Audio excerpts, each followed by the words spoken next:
Hello everyone, this is CA Rachna Dubey from APT Business Studies Principles of Management chapter number 2 का आज day number 3 है। 2 दिनों में पिछले हम 10 प्रिंसिपल्स कर चुके हैं हेनरी फ्योल के और आज हम उसके आगे बढ़ेंगे। और जो लोग क्लास में डायरेक्ट थर्ड क्लास में आए हैं वो भी बैठ सकते हैं क्लास में, क्योंकि हर प्रिंसिपल पिछले से अलग है। बट डेफिनेटली बच्चे take care to cover the previous 2 lectures, भले ही बाद में, so that your whole concept is in place और कुछ आगे पीछे नहीं है। सो 2 मिनट का रिविजन लेती हूँ बस। Rather I would ask you questions और तुम मुझे जवाब दोगे कि कौन सा प्रिंसिपल है जिसके बारे में मैं बात कर रही हूँ। कौन सा प्रिंसिपल कहता है कि काम बहुत ज्यादा हो तो उसे कुछ लोगों में बांट देना चाहिए, काम के टुकड़े करके उसको उनको देना चाहिए जो उसको करने के लिए केपेबल हैं। Yes, division of work, very good. कौन सा प्रिंसिपल कहता है 1 यूनिट 1 प्लान, पूरी ऑर्गेनाइजेशन के सभी डिपार्टमेंट्स को एक दिशा में चलना चाहिए, दिशा बिगड़ गई तो दशा बन जाएगी, यूनिटी ऑफ डायरेक्शन, गुड। कौन सा प्रिंसिपल कहता है कि सुपीरियर और सबऑर्डिनेट की एक चेन चलती है और हमको कम्युनिकेशन में उसी चेन को फॉलो करना चाहिए, राइट, स्केलर चेन। और उसका एक एक्सेप्शन था गैंग प्लैंक, कि इमरजेंसी में हम एक डिपार्टमेंट का व्यक्ति दूसरे डिपार्टमेंट के सेम लेवल से बात कर सकता है, वेरी गुड। कौन सा प्रिंसिपल कहता है कि ऑर्गेनाइजेशन में सारे डिसीजन एक पर्सन ले, टॉप मैनेजमेंट, तो उसको कहते हैं सेंट्रलाइजेशन। और अगर डिसीजन मेकिंग ज्यादा लोगों में बटी हो उसको कहते हैं डिसेंट्रलाइजेशन। तो फ्योल किसी भी एक के फेवर में नहीं थे, राइट। और उन्होंने कहा सिचुएशन के हिसाब से you must choose, however strategic decision should always be taken by the top management, ठीक है। कौन सा प्रिंसिपल कहता है कि यदि तुम्हारे पेरेंट्स ने मुझे तुम्हारे 98% लाने को कहा है तो तुम पढ़ाई ना करो तो थप्पड़ मारने का भी मुझे हक है। Which principle says that? Responsibility और authority में equal, parity. Good. So majorly तुमको चीजें याद हैं. Let us come to the 11th principle and that is equity. Now, what is the meaning of this word equity? बेटा हिंदी में समानता। Equity का मतलब ये हुआ कि आपके ऑर्गेनाइजेशन के जितने भी एम्प्लॉयज हैं उनको आपको फेयर और एक जैसा समान व्यवहार करना चाहिए। एज कि कोई बड़ा है छोटा है, मेल या फीमेल है, किसी पर्टिकुलर कास्ट का है, आपके गांव का है, किसी पर्टिकुलर धर्म जाति संप्रदाय का है, रिच है पुअर है, इन बातों के आधार पर अलग अलग ट्रीटमेंट नहीं करना चाहिए। आपको क्लियर होना चाहिए कि अगर आप फेयर ट्रीटमेंट, सबको एक जैसा ट्रीटमेंट देंगे तो ऑर्गेनाइजेशन के एम्प्लॉयज का मोरल, मनोबल बना रहेगा और उनको यदि फील होगा कि मेरे साथ पर्टिकुलरली अलग बिहेवियर होता है और किसी दूसरे को फेवरेटिज्म का बेनिफिट मिलता है तो फिर वो ठीक से काम नहीं करेगा। आपकी सैलरी भी वेस्ट हो रही है, रिसोर्सेज भी वेस्ट हो रहे हैं, टाइम भी वेस्ट हो रहे हैं और आपके बिहेवियर के चक्कर में वो ठीक से काम नहीं कर रहा। सो फ्योल ने कहा कि all employees irrespective of caste, colour, sex, whatever is there background, whatever is the relationship with the owner, they should be treated equally, ठीक है। बहुत पहले से एक ये एग्जाम्पल यूज होता है फॉर इक्विटी। जैसे तुम इसको देख रहे हो तो बताओ इसमें क्या अनफेयर है। 3 एम्प्लॉयज हैं, एक की हाइट काफी लंबी है, दिख ही रहा है, दूसरा उससे कद में छोटा है और तीसरा हैंडीकैप्ड है।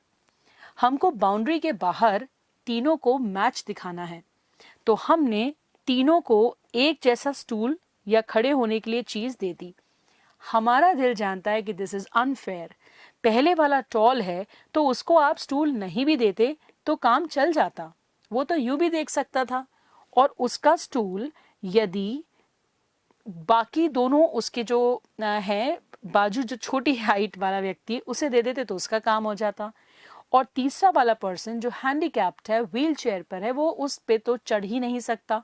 तो आप अगर उसको छोटा सा एक रैंप देते तो ही वो उस पे चढ़ के देख पाता। तो अगर आपने ये चीजें दी हैं तो you have followed the principal of equity. और अगर आपने ऐसा नहीं किया है तो you have been unfair. So you shouldn't do that. So equity means that giving equal treatment to all people irrespective of their religion, language, background, caste, color, creed. All right. What is the advantage of it? Clear-cut advantage. Employees will be they will be morally high. Second, they will be more productive. And third, organisation सबके साथ ही चलती है हमेशा, तो organisation का objective achieve ही तब होगा जब सब प्रॉपरली वर्क करें. ठीक है? ओके, नोट्स में से पढ़ते हैं. पेज नंबर 21 पर आओ. Let's come to page number 21. Principle of equity. See what it means. It means kind and fair treatment to the employee. Kind and fair treatment to the employee.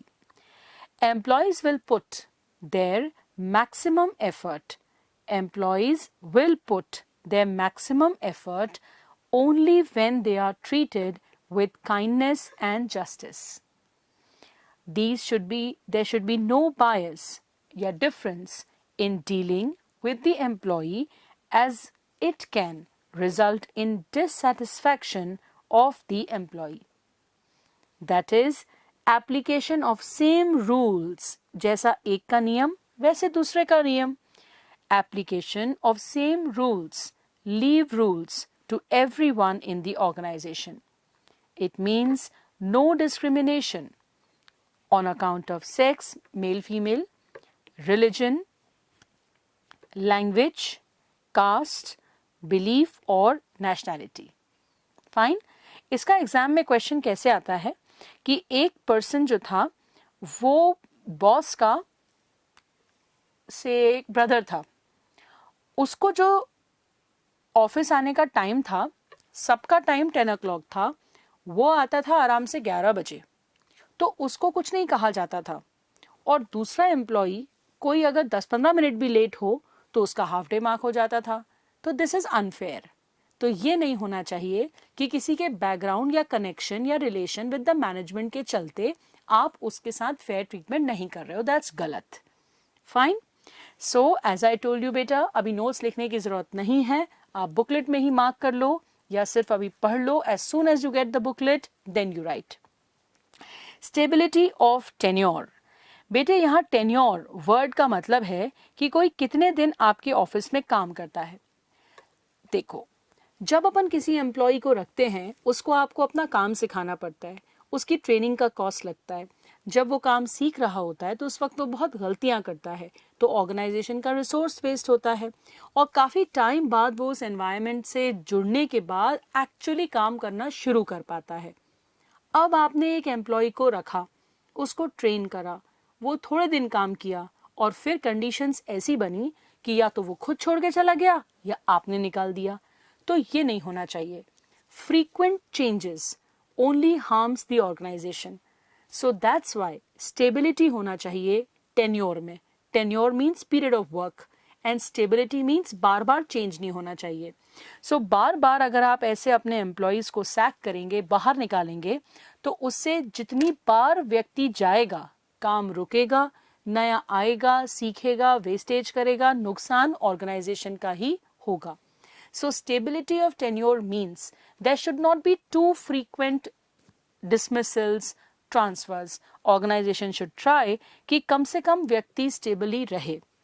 Okay, let's do this.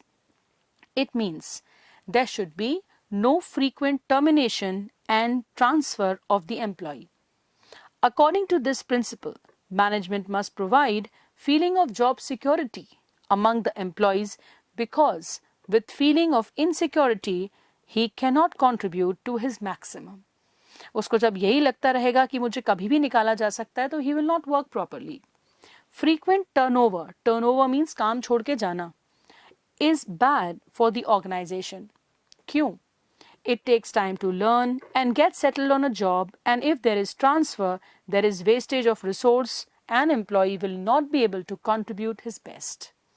Simple principle है, you will be able to understand it, बार बार transfers नहीं करना चाहिए unless really really required. Okay, अब हम आते हैं 13 प्रिंसिपल पर, and the 13 principle is initiative. तुम बताओ the word initiative, what does it say? Initiative word का मतलब कोई खुद हो के कोई काम करे, उसको कहते हैं इनिशिएटिव। जब आपके घर में कोई प्रोग्राम है, आपके फादर ने आपसे कहा या मदर ने आपसे कहा कि तुम्हें गेस्ट को पानी सर्व करना है, ठीक है भाई, ये काम तो तुम्हें अलॉट किया गया, बट जब गेस्ट आए तो तुम्हें सडनली लगा कि ये 3 काम तो किसी को नहीं कहे थे, तो ये मैं कर लेता हूँ, खुद होके तुम्हें ऐसा लगा। तो ये जो खुद होके करने वाली फीलिंग है, दैट्स कॉल्ड इनिशिएटिव। अब तुमने खुद होके आगे होके गेस्ट का लगेज था, किसी ने तुमसे कहा नहीं था, तुम उठा के रख रहे थे। अब ठीक है, तुमने रखने में थोड़ी सी आवाज तेज हो गई या कोई सामान इधर उधर हो गया तो तुम्हें जोर से डांट पिट गई, तो नेक्स्ट टाइम तुम सोचोगे कौन झंझट में पड़े, बीच में घुसना ही नहीं चाहिए। तो इससे हमने क्या समझा? आपका एम्प्लॉई यदि आपको कोई सजेशन दे, यदि खुद होके कोई काम का प्रयास करे और उसमें कोई गलती हो जाए, तो you should ignore it, you should value his suggestion, otherwise next time he will not give any suggestion. तो that is initiative. ऑर्गेनाइजेशन को कोशिश करनी चाहिए कि एम्प्लॉयज विलिंगली कोई सजेशन दें। तो ये एनसीईआरटी की ही मैं ड्राइंग तुम्हारे सामने रख रही हूँ कि जब भी कोई सजेशन देते हैं वर्कर्स या जूनियर्स, तो सीनियर को ये कहना चाहिए, नहीं कहना चाहिए कि अरे तुम्हें क्या पता। He should listen to them and उनके suggestion से ही next work बेहतर होगा। All right, so that is the meaning of the word initiative. मैं एक तुम्हें concept explain करती हूँ real life का। जापान में एक system चलता है जिसको कहते हैं quality circle।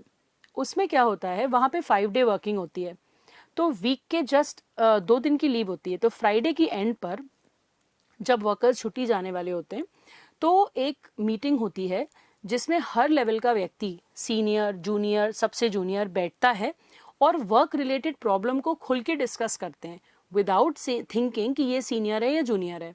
तो जब अपनी बात व्यक्ति को लगता है कि मेरी बात की वैल्यू है, बोली जा रही है, तो उससे सबके काम में इम्प्रूवमेंट आता है। तो रियल लाइफ एग्जाम्पल लिख के आओगे तो मार्क्स अच्छे मिलेंगे।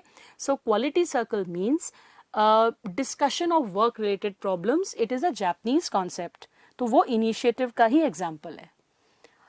All right, so let me come to the last principle of Henry Fayol. Beta chapter is in 2 parts. One Henry Fayol and one F.W. Taylor. अभी हम first part का आज closure कर रहे हैं Henry Fayol. So spirit decor. Spelling ठीक है, pronunciation गड़बड़ मत करना. It is not spirit decor. Corpse भी नहीं है. Corpse का मतलब होता है dead body. It is spirit decor. Spirit decor. Spirit decor. What is the meaning of this word? It means team spirit. Team spirit का मतलब होता है हर व्यक्ति एक दूसरे को अपना कॉम्पिटिटर ना माने, वो ये सोचे कि हम सभी ऑर्गेनाइजेशन के लिए ही काम कर रहे हैं, तो अगर कहीं किसी की हेल्प करके काम टाइम पे कंप्लीट हो सकता है तो we should do that. Team spirit, जब भी लोगों में टीम स्पिरिट होती है तो टीम का फुल फॉर्म है together everyone achieves more. Together, everyone achieves more. यदि आप प्रॉपर टीम वर्क के साथ काम करेंगे तो हमेशा आपका सक्सेस रेट ज़्यादा होगा। देखो, अब क्रिकेट का बहुत एग्जाम्पल लेती हूँ, क्रिकेट का बड़ा शौक है मुझे, तो क्या धोनी अकेले वर्ल्ड कप जीत सकता है? नो, पूरी टीम चाहिए, सबका चाहिए एफर्ट, और जो प्लेयर्स हैं उनके अलावा इतना सारा सपोर्ट स्टाफ है। Only team effort makes you a winner. So जैसे तुम और मैं एक टीम है, हम दोनों साथ में बहुत कुछ करेंगे। So as a team we will achieve more. So that is called spirit de corps. Spirit de corps का मतलब a spirit of team work, fellowship, camaraderie. Now exam में इसका क्वेश्चन कैसे आता है वो जरूर ध्यान दिया करो। एक टीम में 5 लोग थे, एक बीमार पड़ गया, बीमार पड़ने के कारण 4 का काम तो हुआ, उस एक का काम पेंडिंग चल रहा था। सो ये जो बाकी 2 थे, इन्होंने सोचा यार कोई बात नहीं, आज वो बीमार है, हम कर लेते हैं उसका काम। और क्योंकि टीम वर्क में ये नहीं सोचा कि ये तो उसका काम है वो जाने, सबने मिलके काम कर लिया, तो काम कंप्लीट हो गया. So that's called spirit decor, team spirit. पढ़ लेते हैं इसको, एग्जाम में कैसे लिखना है. Team spirit. It says, according to this principle, manager must encourage, spelling mistake ठीक कर लेना, management must encourage and promote teamwork, unity and harmony. This will result in coordination and cooperation in the organization. Management must replace I with we. हर बात में manager कहे I, मैं ऐसा कह रहा हूँ, मैं ऐसा कह रहा हूँ, मैं ऐसा कह रहा हूँ, उसकी जगह let's do it, चलो साथ में करते हैं. We will do this together, so that we should be there. Okay, it minimize the need for using penalty and उससे एक बार डिसीजन होता है तो सब उसका आदर करते हैं. एग्जाम में इसका क्वेश्चन यही आता है बार बार. If a task is given to 10 employees to complete 10 units and each total 100, सबको 100 बनाने थे, 2 employees fall बीमार. So it is a responsibility of बचे हुए 8 कि वो उन दोनों का भी काम कर दें. That's called team spirit. Sorted? So बच्चे कितने principles हो गए? 14 principle. बताओ चलो अब मैं याद करके I am waiting. You tell me the 14 principles. बताओ पूरे याद हैं 14 के 14. चलो शर्त लगी, बिना बुक रेफर करे पूरे 14 principles बता दो. बिना बुक रेफर करे 14 पूरे बताओ. दिल में याद करके बताओ पूरे 14 बिना गलती के. याद तो कर लोगे पर टाइम लगेगा और टाइम अपने पास है नहीं, तो एक शॉर्टकट सिखाती हूं मैं तुमको. शॉर्टकट निमोनिक्स बोलते हैं इसको. निमोनिक्स का मतलब हम क्या करेंगे कि सारे प्रिंसिपल्स का पहला पहला लेटर ले लेंगे और उससे एक सेंटेंस बनाएंगे जिससे हमें क्लिक कर जाए कि ये किसका प्रिंसिपल है. पता है ऐसे क्यों याद करना रहता है? क्योंकि जैसे ही हम FW टेलर पढ़ेंगे तो फिर कंफ्यूजन होगा कि ये इसने कहा था कि उसने कहा था. दैट्स वाई तब बड़ा काम आएगा. So the shortcut is C. Dad, you see USSR. O I C. देखो इसका क्या मतलब है. Please pay attention all of you. D standing for division of work. Clear? A standing for authority and responsibility. D standing for discipline. So DAD, dad. Dad, एक बच्चा अपने dad से कह रहा है, डैड वो देखिए USSR है, तो डैड कह रहे हैं ओ I C. So U stands for unity of command. C stands for centralization and decentralization. Then USSR, U, unity of direction. S, scalar chain. एक और S, stability of tenure. And R, salary, remuneration. And then dad कह रहे हैं oh I see, तो O stands for order. I stands for initiative, खुद होके करने वाली भावना. S stands for अपने हित को त्यागना, subordination of individual interest to general interest. C, SEE, so E stands for equity, and the last one spirit decor. Sorted? So what is our mnemonic for it? Dad, you see USSR, and the dad says oh I see. बोलो मेरे साथ. Dad, you see USSR. Oh I see. So 14 principles of Henry Fayol, and that is sorted. Dad, you see USSR. Oh I see. So you can note this in your whatever copy you are carrying right now. Dad, you see USSR. Oh I see. फिर से बता दो. D stands for division of work. A stands for authority responsibility. Next D stands for discipline. Dad, you see. The U stands for unity of command. C stands for centralization and decentralization. USSR. The U stands for unity of direction. S stands for scalar chain. S stands for stability of tenure. R stands for remuneration. Oh, I see. O stands for order. I stands for initiative. SEEC. S stands for subordination of individual to general interest. E for equity and E for spirit decor. Sorted. 14 principles of Henry Fayol. पहचान लोगे कि नहीं? Let's see. Let's come to the case study based questions. I am giving you homework today. And today, when you go, when the lecture is over and you see the homework, let's see तुम पहचान पाते हो कि नहीं, तो हम next class में उसको discuss करेंगे. So, I am giving you homework. Please come to the booklet. Question number 4 पर आते हैं. ये कैटेगरी 2 में है बेटे, और किसी ने मुझसे डाउट पूछा था, इसलिए मैं पहले ये क्वेश्चन टेकअप कर रही हूँ. Measures fast cool industries AC के मैन्युफैक्चरर्स थे. उन्होंने अपने एम्प्लॉयज से बोला ओवर टाइम वर्क करने के लिए in order to meet the growing demand. However the employees were not paid overtime wages for extra time worked by them.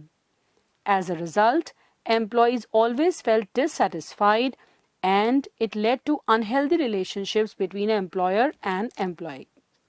तो बताना है कि कौन सा प्रिंसिपल ब्रेक हुआ. देखो, सबसे पहले कुछ बच्चों को लगा कि मैम डिसिप्लिन ब्रेक हुआ, क्योंकि उन्होंने कहा था कि हम वेजेस देंगे, बोनस देंगे, और फिर नहीं दिया तो they should have follow the rule, the management. But एक बहुत बारीक बात सुनो, उन्होंने ये नहीं कहा था कि हम बोनस देंगे. क्वेश्चन में ये बिल्कुल नहीं लिखा था कि उन्होंने प्रॉमिस किया था बोनस देने का और नहीं दिया. ऐसा लिखा होता कि उन्होंने प्रॉमिस किया और फिर नहीं दिया, पक्का बोनस रेम्यूनरेशन लगता, वो डिसिप्लिन लगता. बट क्वेश्चन क्या कह रहा है? क्वेश्चन कह रहा है कि उन्होंने अपने एम्प्लॉयज से बोला कि आप वर्क करें ओवर टाइम, तो उन्होंने खुद ब खुद सोचना चाहिए था कि हम एक्स्ट्रा वर्क करा रहे हैं तो we should give them fair remuneration. That is why it is remuneration. और क्योंकि ये फेयरनेस वाले पॉइंट पर आ गया. समझ में आया बारीक डिफरेंस? यदि वो प्रॉमिस करते और नहीं देते तो डिसिप्लिन आता, बट उन्होंने प्रॉमिस नहीं किया, उन्होंने कहा भाई आओ और काम कर लो, तो यहाँ पर उनको खुद ब खुद देना चाहिए था, वो नहीं दिया, तो इसलिए इट इज कॉल्ड रेम्यूनरेशन वाला पॉइंट है कि it was not fair remuneration for them. ठीक, अब आती हूं मैं नेक्स्ट क्वेश्चन पे. क्वेश्चन फॉर द डे अपन उठाते हैं बेटा क्वेश्चन नंबर 7. सब आ गए क्वेश्चन 7 पे? इन केस किसी के पास पीडीएफ नहीं भी है तो वो स्क्रीन पे देख ले. Ramesh is appointed as a mechanic in repair and maintenance department. However he is not allotted a particular workshop. माने एक व्यक्ति को आपने अपॉइंट किया एंड कभी वो अपने टूल्स कहीं से उठाता है, कहीं वो टूल्स कहीं से उठाता है, और कहीं बैठा रहता है और कभी कहीं बैठा रहता है, क्योंकि उसका कैबिन या उसका कोई वर्कशॉप है ही नहीं. कौन सी चीज की बात हो रही है? Order. A place for everything and everything in its place. Tools के लिए ये बात हो गई. A place for everyone and everyone in his place. जब उसकी प्लेस ही नहीं है तो वहां बैठेगा कैसे? तो order is disturbed. Which management principle is lacking? It is order. और फिर अपन उसका डिटेल लिख देंगे कि वो ऑर्डर इसलिए है क्योंकि there is no place allotted for him, और इसलिए लोग उसको ढूंढते रहते हैं. ठीक, according to this principle there should be a place for everything and everything in its place. Ramesh should be given appointed place for workshop and tools and should be available at his appointed place so that workers can contact him as and when needed. So in simple भाषा में तुमको case study लिखनी है. पहचान तो तुम लोगे ही, उसके बाद उसके बारे में 2-3 लाइंस अपने सजेशंस तुमको लिखने हैं. Last case study for today, question 8. Mr. Prakash Gupta Chopra, general manager of measures quality enterprises, leather bags बनाते थे, retains complete authority over all activities of business. जो उसके जनरल मैनेजर थे, सारी डिसीजंस उनके हाथ में थी, एक आदमी के हाथ में. No decision pay is given to a subordinate. Juniors को कोई डिसीजन लेने का पावर ही नहीं था. As a result mister Prakash पूरे टाइम डे टू डे कामों में लगे रहते हैं and is unable to concentrate on core issues of the company. जब हर छोटी चीज़ वो डिसाइड करेंगे कि भाई बल्ब कौन सा आएगा और ट्यूबलाइट कौन सी आएगी, तो फिर जो मेन काम है उस पर उनका ध्यान नहीं रहेगा. तो दैट्स वाई सेंट्रलाइजेशन वो लोग फॉलो कर रहे हैं, और this should not be done in this case, क्योंकि काम अननेसेसरीली डिले हो रहा है. तो we have to write answer कि what is centralization, we have to write what is decentralization. We must write कि strategic decision उनको लेना चाहिए और छोटे मोटे decision बांट देना चाहिए. Identify and state the management principle violated. तो centralization and decentralization principle is violated. According to this principle, there should be proper balance. मतलब थोड़ा बैलेंस होना चाहिए between centralization, that is authority का concentration, and decentralization, that is evenly distribution of authority at all levels. ये अपने को लिखना है कि दोनों में बैलेंस होना चाहिए. इन्होंने बैलेंस नहीं किया. Mr. Prakash should retain authority to take vital, strategic, main decisions, and he should give operational authority to his subordinates. It will reduce the workload, and day to day में he can concentrate more on core activities. Fine. So that's it बच्चे. आज मैं तुम्हें कोई भी homework नहीं दे रही हूँ. आई जस्ट वॉन्ट कि तुम मैनेजमेंट के 14 principles of Henry Fayol revise करो और सब कुछ तुम्हारे भेजे में बिल्कुल इंटैक्ट हो. And what is the short thing I have told you? That you see USSR. Oh, I see. ठीक. With this note, today was a short class of business. I close today and see you soon in the next class.